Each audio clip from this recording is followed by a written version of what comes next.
Welcome to this explainer. Today, we're tackling a massive collision between ancient history and modern Hollywood. Director Christopher Nolan is taking on Homer's Odyssey, but long before the cameras have even started rolling, a fiery internet backlash has already erupted. Let's dive right in, because this controversy goes so much deeper than you might think. The reaction online right now is just incredibly polarized. Just listen to the extremes of what people are saying. On one side, you've got critics claiming Nolan's approach is literally destroying Western civilization. And then, on the exact opposite end, defenders are arguing his source material provides pure, unfiltered Homer, finally stripping away decades of bias. It's a fiery, completely divided, real-time literary debate. Section 1. The Hollywood Controversy. So, to understand why people are getting so heated, we really have to look past those initial Hollywood casting rumors and examine the very foundation of the film itself. Okay, so here's the crucial point. Christopher Nolan is reportedly drawing his adaptation from Emily Wilson's 2017 English translation of the Odyssey. Now, this specific translation has become one of the most talked about, heavily debated, and intensely scrutinized versions of Homer in recent memory.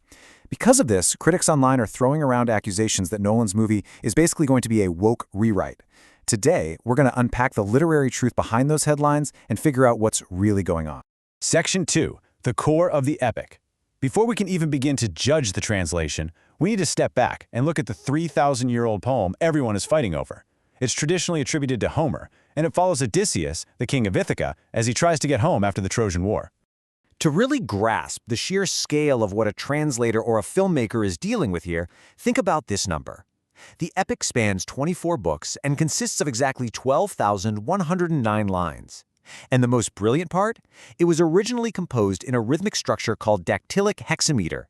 That's a specific, driving musical beat that was actually designed to be memorized by oral poets long before it was ever even written down. It is an absolute towering achievement of ancient literature. Now, while a lot of people just think of it as this fantasy adventure full of monsters, well, that's really only a piece of the puzzle. At its absolute core, the poem is about nostos. That's the ancient Greek word for return, or homecoming. You see, Odysseus isn't just trying to survive the sea. He's desperately trying to get back to his house, his wife, his son, his kingdom, and his name. It's really a deep psychological journey for him to become Odysseus again.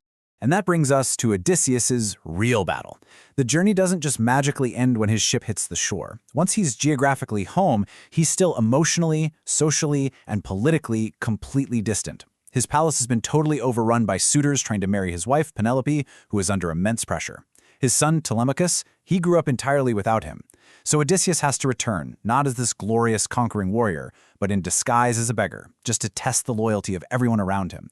It's this incredibly deep story about identity, memory, and what happens when a man is gone for 20 long years. Section 3. The Translation Dilemma. Here is the massive hurdle we face. Since most of us don't read ancient Greek, every single bit of this epic is filtered through the subjective choices of another person. Let's look at how this actually plays out across history. The reality is, there is no single perfect English Odyssey. Every generation effectively gets a brand new Homer. Back in 1946, E.V. Ryu gave us clear, accessible prose. Then in 1961, Robert Fitzgerald delivered this very elegant literary version. By 1965, Richmond Lattimore created a translation that students absolutely loved because it stayed super close to the original Greek structure. Jump to 1996, and Robert Fagles gave us this energetic verse just packed with forward momentum. And then, finally, in 2017, Emily Wilson published her contemporary verse translation, actually becoming the very first woman to publish a complete English translation of the epic. Now, a lot of the current debate kind of assumes that older translations were perfectly objective, but honestly, that's just not true. Older translators brought their own cultural assumptions to the text too. Historical choices often softened the harsh realities of ancient slavery. They sometimes intensified sexual shame in ways that weren't strictly present in the Greek, and they frequently made Odysseus appear much more grandly noble and masculine than the original text necessarily demanded. The truth is, translators have always made choices that alter the poem's morality. Section 4. The Emily Wilson Debate. So why did her 2017 release immediately stand out from the pack, and why is it currently under such intense scrutiny by scholars and internet critics alike?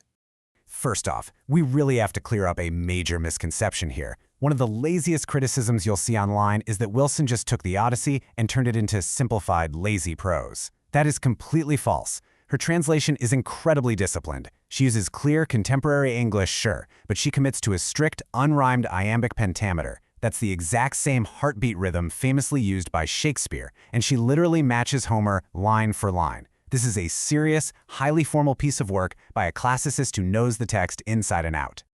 But her stylistic choices are exactly where things get fascinating. Take the Greek word polytropos, for example. It's an inherently difficult, super ambiguous word used to describe Odysseus.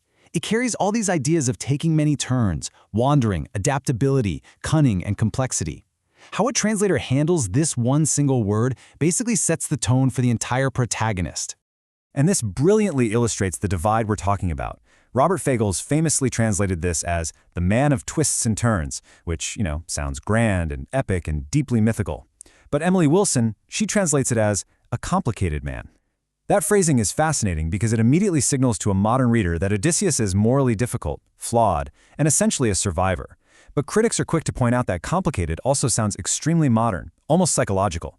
Honestly, it kind of sounds like describing an emotionally unavailable ex, right? It's a choice that shifts the entire epic into a very modern emotional register. Another really major point of contention revolves around how roles within Odysseus's household are translated. Older translations often referred to the enslaved women there as maids, servants, or housekeepers.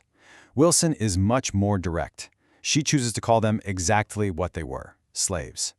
Defenders of Wilson strongly praise this move. They argue that ancient Ithaca was undeniably a slave-holding society, and that softening those terms just hides the brutal reality behind polite employment language.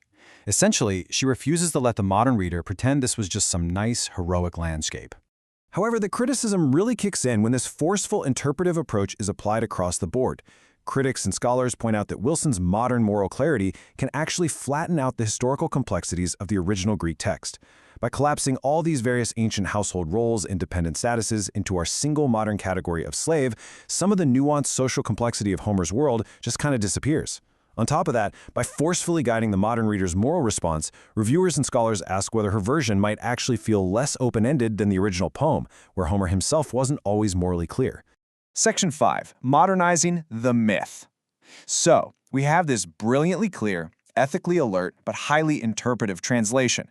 Now, let's bring this literary debate full circle back to Christopher Nolan and the massive challenge of modernizing this myth for the big screen. If Nolan's film is fundamentally built on the DNA of Wilson's translation, the movie is very likely to inherit her specific priorities. We might see incredible directness and clarity, a deep focus on the moral discomfort of ancient power dynamics, and a sort of stripped-down grandeur that favors contemporary speech over that classic, archaic dialogue. And perhaps most importantly of all, we might get a highly skeptical view of Odysseus as a hero. Now, this could make for an absolutely fascinating, fast-paced film, but it also introduces a massive risk. Adapting the Odyssey is nearly impossible precisely because it depends so heavily on its strangeness. You have to remember, it comes from a violent, hierarchical, patriarchal Bronze Age culture. If an adaptation modernizes the tone too much, the danger is that it loses that alien quality entirely. The characters might stop feeling like authentic, mythic figures from an ancient world, and instead they start feeling like characters from a contemporary prestige drama who just happen to be dropped onto a set wearing bronze armor. The Odyssey has survived for nearly 3,000 years, precisely because it can be endlessly retranslated for new generations. But as we filter this ancient epic through the sharp moral clarity and psychological language of the modern day, we have to ask ourselves, in making the Odyssey speak to us, do we risk making it sound exactly like us?